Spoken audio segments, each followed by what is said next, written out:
Thank you everybody for joining, and today I'll be presenting our work, MicroScopiQ, an algorithm hardware code design technique for LLM quantization. So foundational models is an umbrella term that's used to represent transformer-based models such as large language models and vision language models. So they have become ubiquitous in all aspects of our life, in terms of generic and specialized chatbots, software development, and even general multimodal understanding.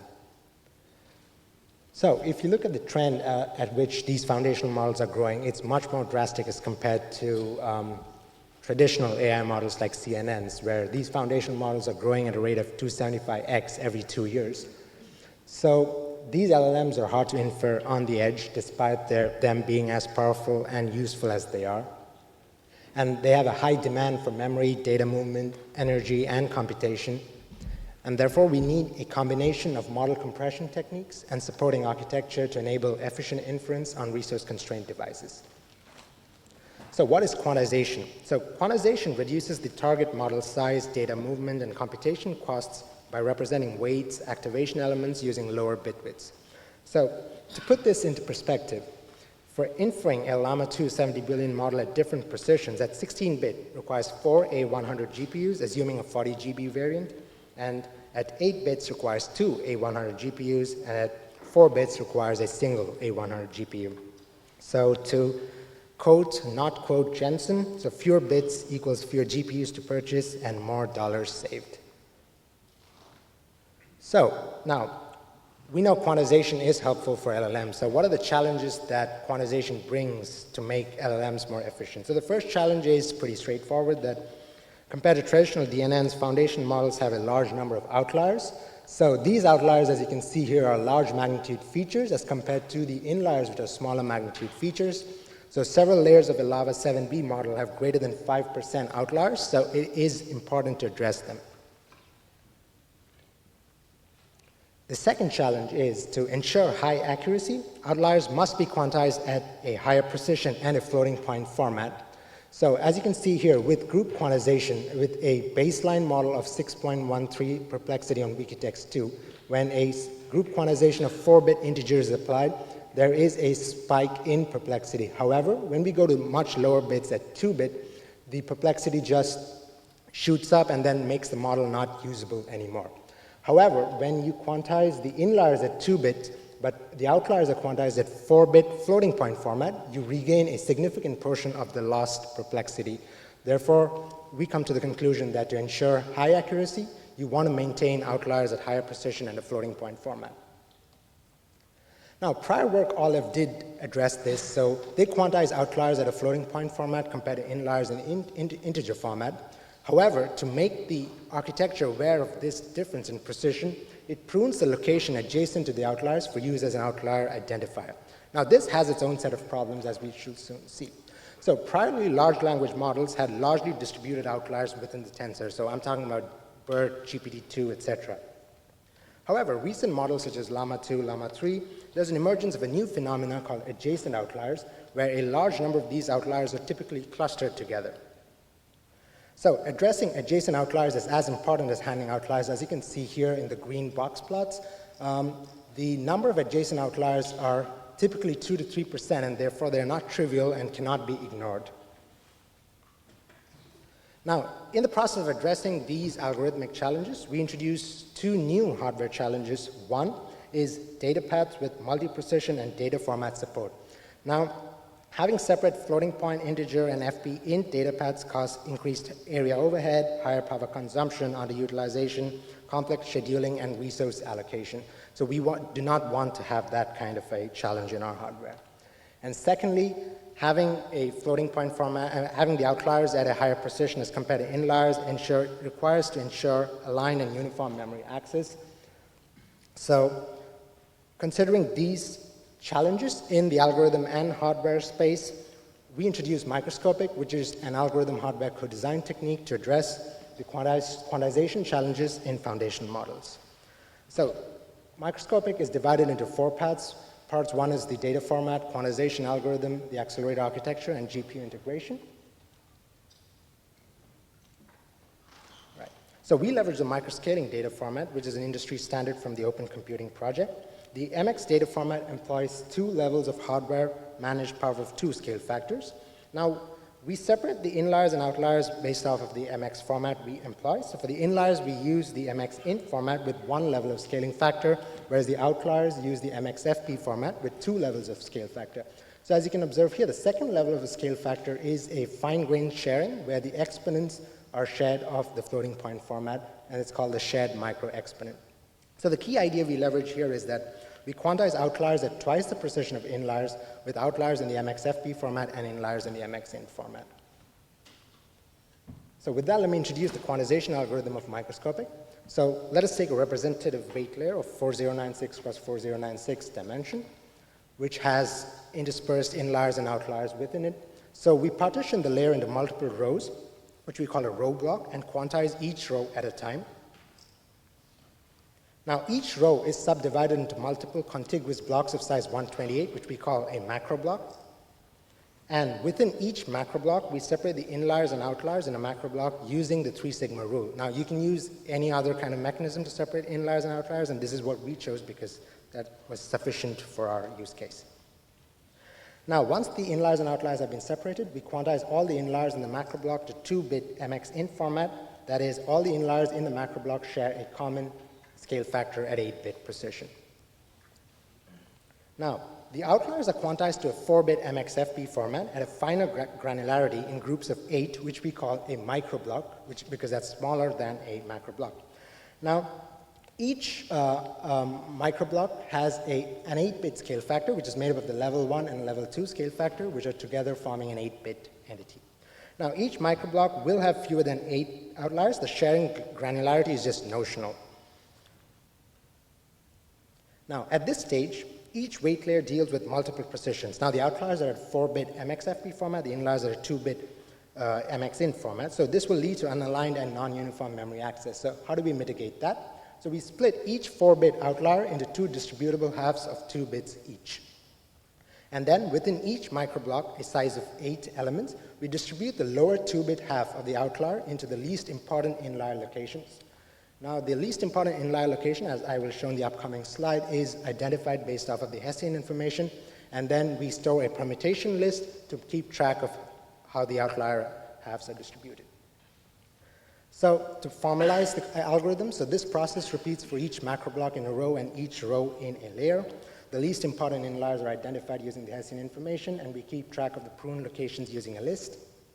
And we distribute the LSB of the outliers to the locations that have been pruned. And it's important to note that if the number of outliers are greater than the microblock size, the microblock must be increased to accommodate the additional outliers. And then, obviously, inspired by GPTQ, we compensate for the quantization error by updating the neighboring rows as and when each row is quantized. So this scheme balances accuracy with hardware efficiency, ensuring aligned and uniform memory access. Including all the metadata overhead, this scheme results in an effective bit width of just 2.36 bits on average. Now with that, what are the hardware considerations that ensue with this quantization scheme? So we modify a standard weight stationary systolic array with microscopic specific units. So we have a PE array, the buffers, everything which is similar to a standard weight stationary systolic array, but we introduced several new components to accommodate our quantization scheme. So each PE supports native multi-precision. In comparison to other work where a single PE is designed to support the lowest precision possible and then to support higher precision, multiple neighboring PEs are grouped together, we follow a different approach where multiple weights which share the same left to right flowing input activations are grouped within the same PE. So this happens at 2 bits, where at 2 bits, 2 simultaneous MAC operations can occur within the same PE. So this multiplier tree architecture and this adder support that computation, and if the mapped weights are at 4-bit, it can support a single MAC operation. And this additional selection that happens here is to accommodate the microscopic specific computation, which will be made clear in the next slide. Right. A key unit we introduced in the accelerator is the recon unit, which is this purple box here, which is called the redistribution and coordination NOC.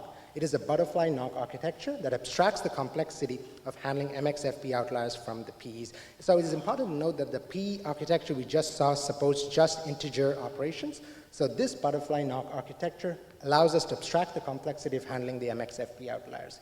Now, since the PEs are larger in number, instead of having a dedicated floating point unit within each PE, this is a more efficient way to handle outliers. Okay. So how does the recon unit tie in with a typical GEM operation that happens within a systolic array?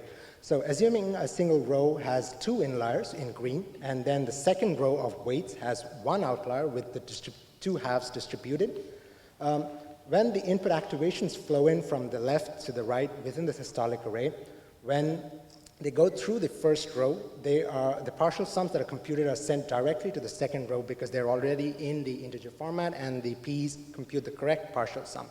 However, when the second row computes its partial sum, it needs to be routed back to the recon unit to compute the correct floating point partial sum and then sent to the next row or to the output buffer. And in parallel, the post-processing and scale computing unit computes the scale factors as well. So this is the typical architecture of a butterfly knock architecture, which we use for our systolic array. Each switch supports 3 operations: a pass, swap, or a swap in 2 directions, and then a merge. So the merge is where the actual floating point computation happens. So in the interest of time, I'm not going to go over the entire walkthrough example of how the recon unit works, so you can take a look at that in the paper. But how that happens here is pretty evident. So assuming this is a single outlier after microscopic quantization, which you get 2 distributable halves. So let's say it's mapped to this PE row.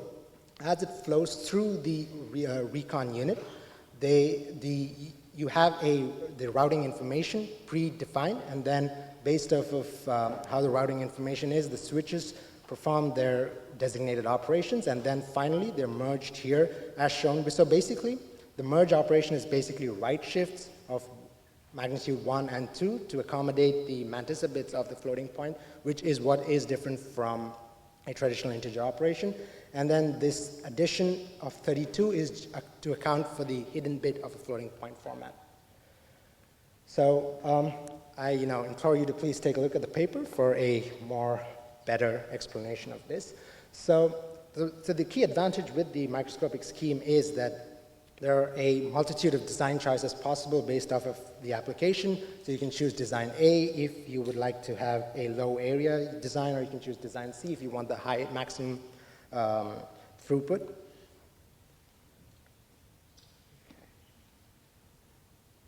So with that, let me introduce how this microscopic scheme can be integrated with a traditional GPU. Now, the key challenge of integrating microscopic within an existing GPU is to accommodate the merging of outliers before they can be computed in the tensor cores. So I'm sure everybody's aware of the memory hierarchy of a GPU, where there's a global memory, shared memory, and then there are registers shared across a warp. So we leverage this technique called as register caching, where this shuffle sync is a primitive that allows you that enables an issuing thread to share a value in a register R while reading the value by thread T in the same warp. So how we map the computation is that for a microblock of size 8, each warp, which has 32 threads, has 4 microblocks. So the shuffle sync primitive conducts the reordering of the outlier halves using this function. And then once this is done, we are able to do the GEM operation. However, because of the mixed precision format, the dequantization overhead is still significant, and so you might not get the maximum performance gains that you would expect out of this scheme. So to mitigate that, we did look into a tensor core modification, which was conducted using GPU sim. So based off of modeling of prior work, each tensor core performs 16-bit 4-element dot products, which at 4-bit precision can conduct 16-element dot products. Now, to accommodate the microscopic scheme, you would require a recon-like computation flow. So we incorporate that within each tensor core, where each 16-element dot product requires a variable shifter. For inliers, there's no shifting. outlier upper half is shifted by 1 to accommodate for the MSB of the mantissa. The outlier lower half is shifted by 2 bits to account for the FP mantissa for the outlier products. Now, let us look into how does microscopic compare with the existing techniques. So microscopic achieves 2 to 4x higher quantization performance compared to Olive across different precisions, W4A, W4A4 and W2A8. And microscopic also achieves 1.05 to 1.3x higher quantization performance compared to OmniQuant, which is a current state-of-the-art for quantization and which requires 5 to 6x higher runtime as compared to microscopic.